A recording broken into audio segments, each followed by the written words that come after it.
แสดงความเสียใจนำเด้อบ่บุญมันป้าและก็บ่าวยาวพวกเราเป็นกำลังใจให้เด้อพแควกอ้ายสู้ๆเด้อ สู้ๆเนาะเป็น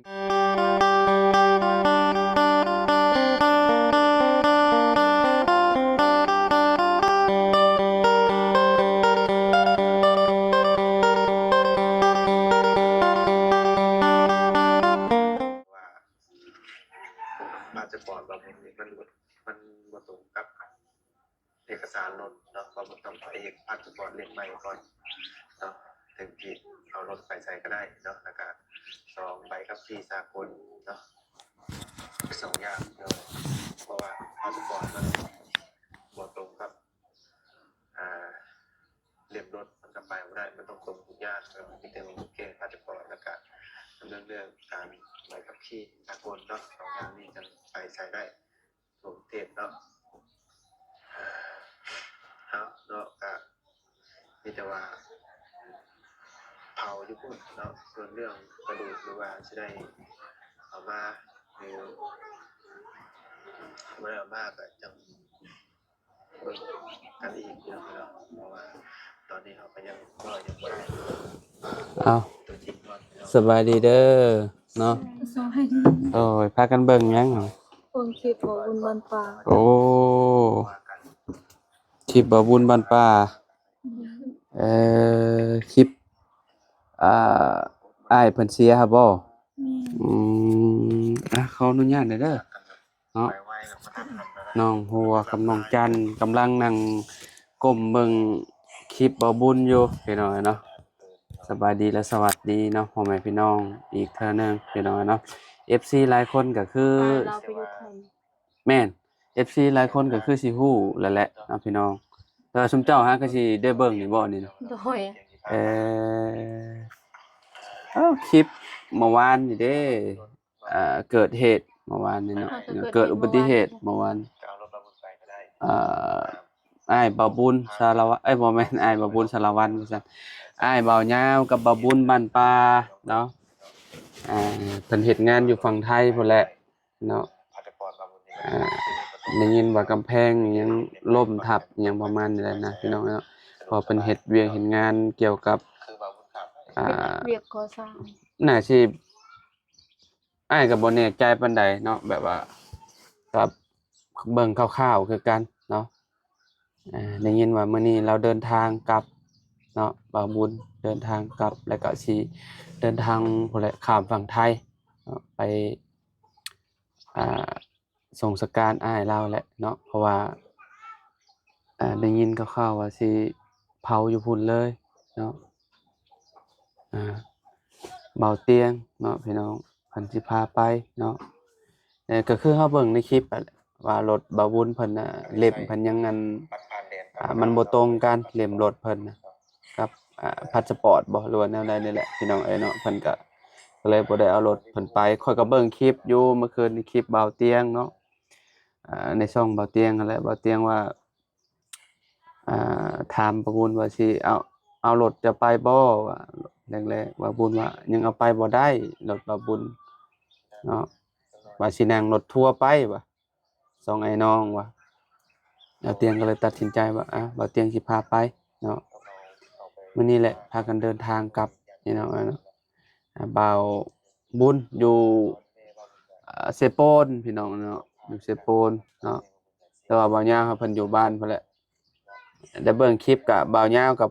พอแล้วได้พี่น้องเนาะพอเฒ่าหรือว่าพอตาเราก็ป่วยคือกันอันนั้นก็ได้อันนี้มาเกิดกับอ้ายเพิ่นเนาะอ้ายกกเพิ่นละว่าพี่น้องเนาะชื่อวันบ่เนาะก็คือมีอีกได้คลิปหนึงน้องที่ว่าอันอยู่เราอันล่มอยู่ในชุดอันที่ว่าเราเฮ็ดเวียกนะคลิปตัวนี้แม่นบ่คลิปตัวนั้นบ่แม่นน้องเบิ่งได้ในคลิปตัวนี้ที่ว่าเรานอนล่มในชุดหมองเราเฮ็ดงานเลยได้ก็เสียใจนำครอบครัวเนาะทางบ่าววุฒิพี่น้องเนาะที่สูญเสียอ้ายผู้ที่ว่าเป็นที่หักไปเนาะน้องหัวเนาะกับน้องจันเนาะพวกน้องก็เสียใจนำบ่บุญนำเด้อและกับบ่าวยาวน อืมหมู่คู่แต่ละคนก็ให้กำลังใจกันพี่น้อยเนาะคนเฮาเนาะก็บ่มีไผอยากให้มันเกิดดอกเนาะน้องเนาะในเมื่อมันเกิดแล้วก็เนาะต้องเฮ็ดทำใจให้ได้นะพี่น้องเนาะก็คอยทำใจไปเนาะตอนนี้ก็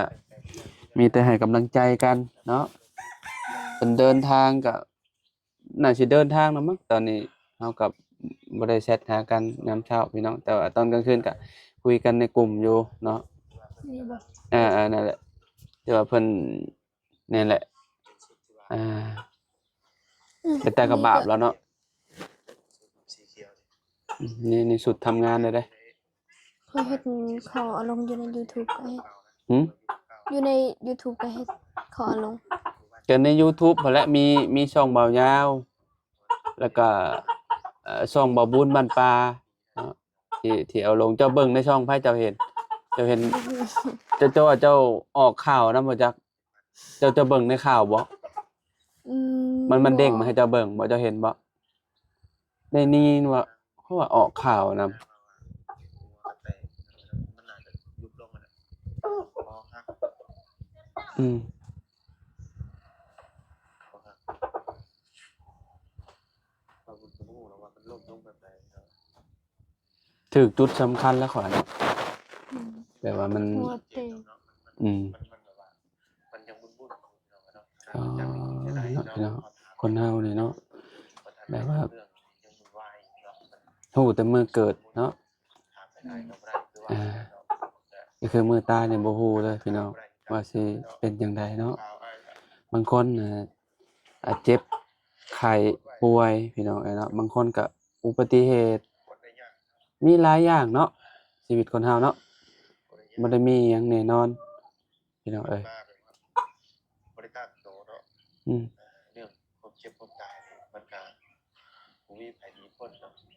แต่ว่าเฮาก็อยากให้ไว้ขนาดนี้ ขนาดเบิ่งคลิปยังขนลุกเลยเนาะแบบว่ามันพี่น้องเนาะแบบบ่มีไผอยากให้มันเกิด และเราไปแจ้งพี่น้องFC เนาะที่แต่ว่าเดินทางมื้อก็สิมีทางบางอย่างเนาะ อืม ก็เตรียมกัน3คนอยู่แล้วเนาะ ก็เนาะทางเบาเตียงพี่น้องเนาะเพิ่นก็ถือว่าน้ำใจแบบสุดยอดพี่น้องเนาะแบบว่าหมู่คู่เพิ่นก็บ่เคยถิ่มเคยปะพี่น้องเนาะยอมรับน้ำใจเราแบบโอ้สุดยอดอีหลีเลยพี่น้องเนาะตั้งแต่ข้อยคบกับเรามานี่ยอมรับเลยแบบว่าช่วงพอเฒ่าข้อยเชียร์แล้วก็เนาะทีมงานแต่ละคนพี่น้องแบบก็มาร่วมเบิดเนาะแต่ว่ามาให้กำลังใจกันสิครบปีหนึ่งแล้วที่ว่าตาเขาเสียไปก็ได้เนาะวันเวลานี่ไวดีเด้อพี่น้องเอ้ยแป๊บๆหนึ่งเนาะคนเฮานี่ก็เฒ่าไวพร้อมเนาะมาบ่ เนี่ยนี่อีกบ่กี่เดือนนี่เนาะสิสิ้นปีอีกแล้วสิปี2026แล้วอายุก็เพิ่มไปอีกนี่เจ้าอายุเท่าใดตอนนี้ ตัวใน19 19 ก็20 20เดือนใด เดือนเดือนเกิด พอเจ้าเดือนใดเจ้าเกิด เดือน4 เดือนสี่ก็ไปปลายเนาะใกล้เลยเนาะใกล้ที่ฮอด21เนาะเจ้า ชาเฮ็ด เจ้าสาวเท่าไหร่ ตอนนี้19 อ๋อสิสาวเนาะ สิสาวแล้วเนาะเพิ่มอายุให้เจ้า เพิ่มอายุให้น้องหัวพี่น้อยเนาะเอ่อสิฮอด20เนาะ20ก็ยัง20บ่เต็มเนาะเพราะว่ามันเต็มก็ต้องเดือน4เนาะ แม่น น้องจันนี่ก็จากเท่าใดน้องจันอายุเท่าใดก็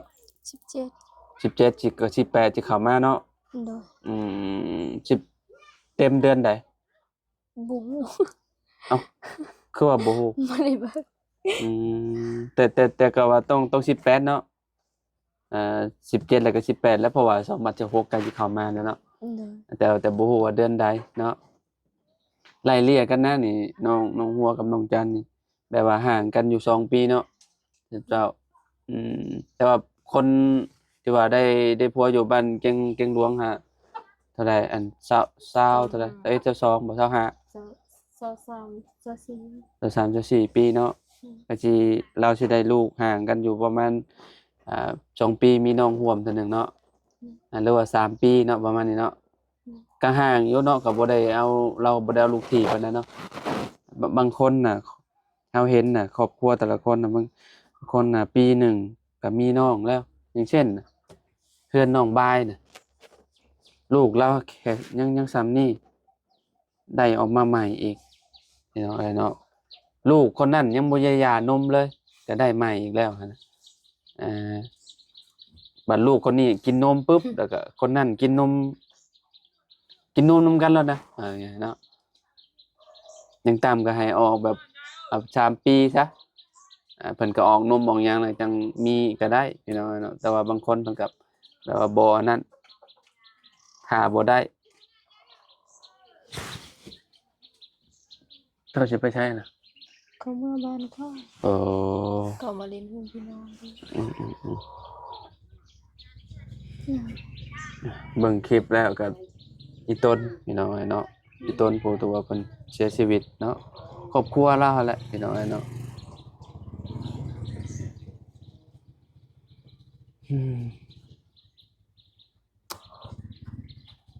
ปู่ย่าเจ้ายังอยู่บ่เสียบ่แล้ว โดยแต่พอเท้าพอทั้งแบบ บ่เฒ่ายังปู่ย่านี่เสียไปแล้วเเพิ่นอยู่เรือนไผซะบ่เฒ่าเจ้า พอเท้าอยู่เพื่อนนะบ่ เรือนนางเป้งนั่นนะเฒ่าแฮงบ่ เท่า หลังกล่อมมาบ่จ๊ะ เท่ากับเราก็ยังไปได้ไปใส่มาใส่อะไรอยู่เราไปเรียนว่า ไม่เฒ่าเลย ไปทางเสียง ตอนเจ้าอายุจักปี บ่ฮู้คือกันบ่จื้อ ตอนนั้นเจ้ายังน้อยบ่ แต่ปี2021 และอายุนึงไปใจ ปี2021 2021เด้อปี2019 บ่เจอแล้วติ แต่ว่าไป เพราะตอนเจ้ายังจำได้ ยังน้อยกับ แต่รู้จักความอยู่เนาะก็ยังยังบ่อันนั้นเนาะเพราะว่าพี่น้องเบิ่งบางคนน่ะอายุยืนนะบางคนเนาะ แต่ปูไปเสียเราเสียปี2023ก็เกิด 22 ปี2022คน นี่ว่าบ่โดนนี่เนาะว่า22 23 แต่ 24 ยาวเสียปี2021ปี2021 ปี2020 2020แล้วก็เสียก่อนแล้วจึงปูไปเสีย อันนี้เฮานี่ปี2018 ไล่เลี่ยกันเนาะ18 20 23เอ้ย22เนาะ ส่วนนี้คือยังเหลือแต่พ่อเฒ่า พอเฒ่าข่อยอายุประมาณ100จ้ะ100 101 102แหละประมาณ100ไอ้เฒ่า105 ยังบ่ได้พ่อเรา เสียไปแล้ว105ปีหรือว่า110นี่แหละพี่น้องเอ้ยเนาะคนตะกี้แต่ก่อนอายุยืนเด้คือเฮานี่ได้70-80นี่ก็ถือว่าแบบเก่งแล้วเนาะขอยันบ่ได้ซ้ำพี่น้องเอ้ย แม่เฒ่าเคยก็เราเฒ่าแฮงแล้วเราจึงเสียไปใส่บ่ได้ คนตะกี้อายุยืนเนาะ ที่เจ้าบ่ค่อยได้กินสารเคมีปานใดนะพี่น้องแบบว่าข้าวให้นี่คือข้าวให้น้องซุมน้องหัวน้องหยังนี่มันเฮงบ่ได้ใส่ปุ๋ยใส่หยังเนาะซุมเจ้ากินเนี่ยส่วนใหญ่ก็สิมานํพวกแป้งนัวหรือว่าแบบสารเคมีมันก็มีหลายอย่างนะพี่น้องแต่ว่าข้าวนี่ทั้งเขตเพิ่นนี่ก็ข้าวให้นี่คือแบบจากธรรมชาติบ่เป็นหยังอันนั้นน่ะคนตะกี้แต่ก่อนน่ะอายุยืนย้อนแบบเขาเจ้าสารเคมีบ่เข้าถึงเขาเจ้าก็บางคนก็เสียชีวิตก็ย้อนโรคประจำตัวตัวเองเท่านั้น แต่ว่าคุมื้อนี้ก็คือแบบกินสารพัดนะ แม่นเนาะทุกมื้อนี้เนาะเอาพวกชิ้นพวกหยังสมมุติว่ามันบ่สดก็เจ้าก็ต้องมีแนวใส่นำแหละเนาะอ่ามาแบบหลายรูปแบบพี่น้องเอ้ยไก่เจ้าอันนั้นล่ะบ่น้องผัวได้ลูกแล้วบ่ โตมันไข่ตอนนั้นมันบ่ได้ฟักเลยมันปะเลยมันบ่ได้ไข่ อ้าว คือว่าซั่น บ่แต่มันก็ไข่นั่น ไข่ใหม่เลยก็คือแบบมันไข่ได้จักหน่วยมันคือปะ 7 หน่วย 7หน่วยหนึงแล้วมันก็บ่ไข่เลย บ่ไข่ อ้าว มันปะเลย เฮ็ดได้บัดต้มกิน โตไปกิน บ่แม่นหลักไข่มันไปต้มกินบ่จ้างมันจังบ่ บ่ ไข่ มันบ่เข้า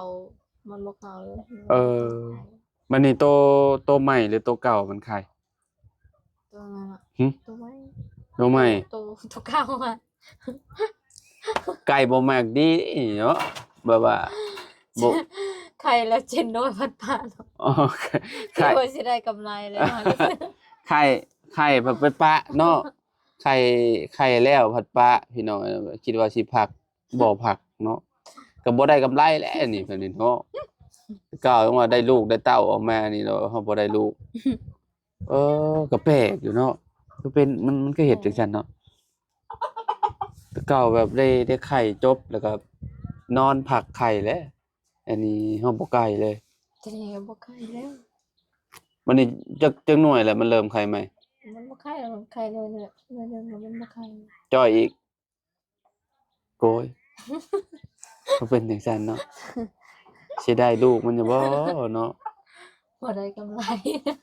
ก็บ่ได้กำไรแล้วนี่ซื้อมาตั้งแพงแม่นบ่นี่เดี๋ยวทางหลังนี่ไก่เจ้าหรือว่าไก่คนอื่นบ่ บ่แม่น ฮะ บ่แม่น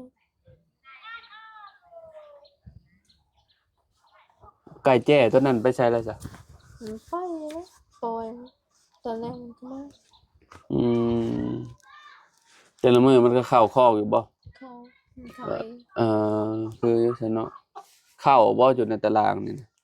แม่น คือปะแบบนี้ไก่บ่เจาะเบิดบ่ มันก็เจาะแต่ว่า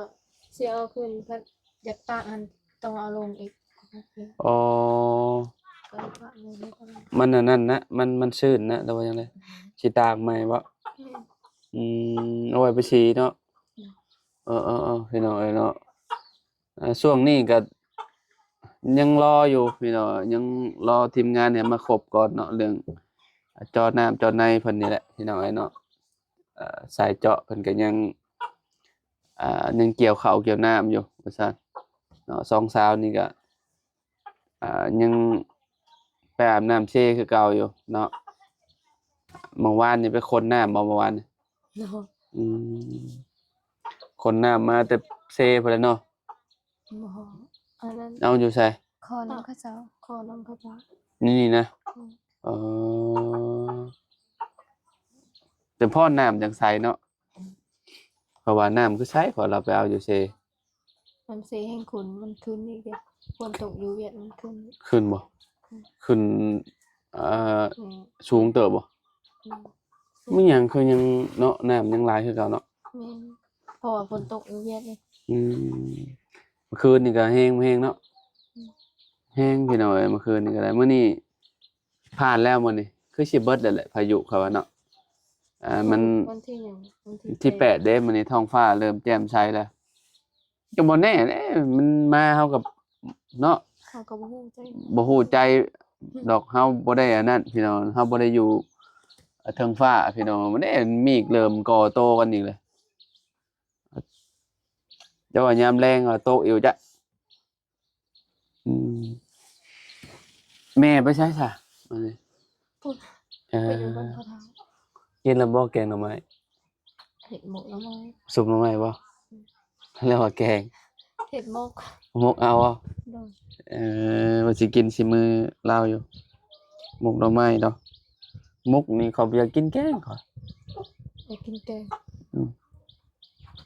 หลายใจเลย มุกก็แซ่บคือกันเนาะมุกใส่ อยู่บ้านข่อยมุกใส่เด้อแต่ว่าชุมเจ้าบ่มักผักขะแยงบ่ แม่ใส่ผักกระเทียมหมด บ่เจ้ามักบ่ผักขะแยง บ่เคย บ่มัก มันคิว อืม อ้าวว่าจังซั่นผักขะแยง แต่แม่หมกมื้อเช้านี่เราใส่ ผักขะแยงเจ้ามักบ่ผักขะแยง เพิ่นยังผักกระเทียม อ้าวผักขะแยงอันหอมๆเด้เอาผักหอมๆใบมันคือกันกับใบผักชีน่ะเด้ อืม บ่เคยใช่บ่ อื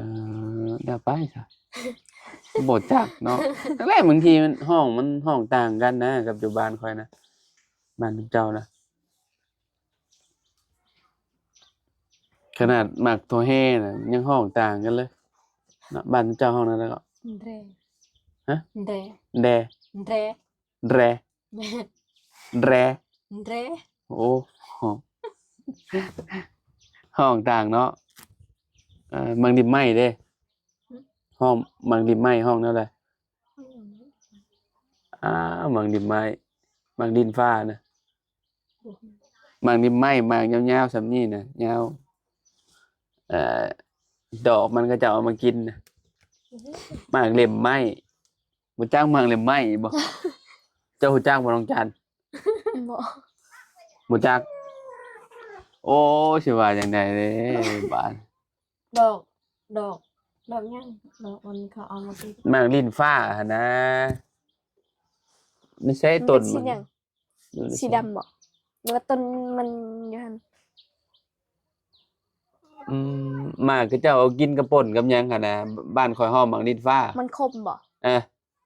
บ่แม่นบางนั้นบ่ ดอกกี บ้านเจ้าห้องน่ะบ้านเจ้าห้องหมากหยัง หมักเล่นผ้า ห้องหมากลิ้นฟ้า ไม่ยังเถอะ อ้าวหมากดินไหม้หมากดินไหม้ มันยาวบ่ฉันนี่ เออ เป็นต้นไม้หั่นน่ะ เออมันไม่ใช่ต้นมัน เอาพุ่นต้น ใช่คือบ่เฮ็ดอันนี้โอ้ยฮะ ฮะ ไม่อะเพราะว่าทึกแล้วล่ะ มาแย่งบาดเจ้าห้อง อาปิด อาปินอาปิน อะปิน แม่น น่ะห้องต่างกันว่าอยู่เอ ตะ อ เคียน หมากดินไหม้อยู่ฝั่งไทยห้องหมากดินฟ้า มันดินมัน หมากเล่มไหม้ เล่มไม้ หมากดินไหม้ โอ้โหถ้า เล่ม ไป ไม้ ใส่มาใส่ก็ทำหมักเล่มไม้คือบุ้ง บ่จักเลยมันตึ๊บโอ้โห เคยพูดตอบแล้วเคยพูด เจ้าบ่จักเนาะ บ่จักเคย ห้องแตกต่างกันหลายอยู่เลยเนาะแบบว่า ถ้าว่าแบบมันอยู่ใกล้เฮาแล้วก็เอิ้นเขาสิใส่ ฮู้จักเนาะ นี่ก็ตามซื่อๆมีอยู่เฮาก็บ่ฮู้จักว่าคือบ่ลาวเท่าข่อยวันนั้นมักตัวแฮนก็ บ่จักติหมากมังกรห้องนั่นได้ซะ อะไรรอก ร้อง รอก รง แม่น เอ่อเนาะไก่ห้องเนี้ยอะไร รวย รวย เจวลี่ รวยดิ หมู่ ไก่ ลา หมู ลี บัวลาลิ หมู่ก็เอิ้นว่าลี อาลิก หมู่ว่าลีรวยกะ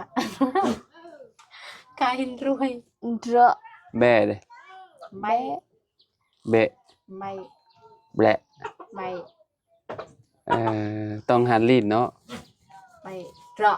ระยะ เตรียคือหยัง ควาย ควายแบ่เด้ แล้วก็ไม่ แบะ ไม่ แม่เด้ เบ เบะพ่อเด้ บัว บัวอืม บัวบะ อืม เนาะต้อง ประมาณนั้นนะ มาที่ห้องอาจ้อเนาะอาจ้อว่ามา บัวนั่นเตระ